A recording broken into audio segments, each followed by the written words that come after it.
The Fellowship, minus their armored companion, met up with Zell and started their way toward the Kobold Cave. The band of adventurers were pretty hungover from the previous night's boozing at the inn, so they were pretty lazily paying attention to their surroundings. Almost immediately out of town, a more powerful band of kobolds ambushed the group. Lacking their heavily armored companion, the group all jumped headfirst into the fray. Zell cast a magic missile which baited a few of them closer together. Trying to repeat the success of the last encounter, Michello darted to the newly formed group of foes and cast Divine Glow. Unfortunately, most likely due to the previous night's heavy drinking, Michello forgot a word in the spell, and it fizzled, completely ineffective. The kobold swung madly at the surprised dwarf, lacerating his arm and leg quite badly. Quid drew both of his daggers and darted forward, catching two of the kobolds in the legs. They spun around in pain, aware of the new threat.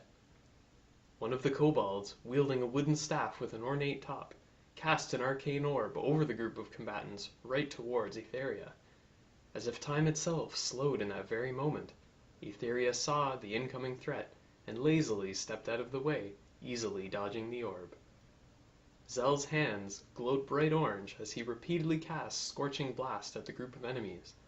Michello limped away behind a small cluster of trees, while Etheria magically ate the eyes right out of the head of the larger kobold. Quid leapt backwards, drew his bow, and let loose an arrow towards the blinded foe.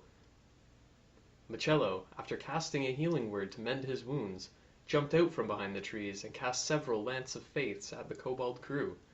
One by one, the Fellowship of Sloths dispatched the members of the weakening raiding party.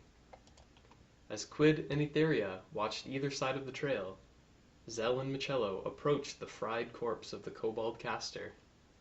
A dark amulet of Orcus, seemingly untouched by the flames, was clenched in the caster's fist.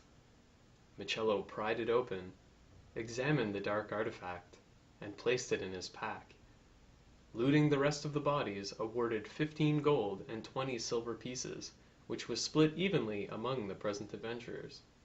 A small stipend was given to Zell for landing the heroic killing blow on the final foe.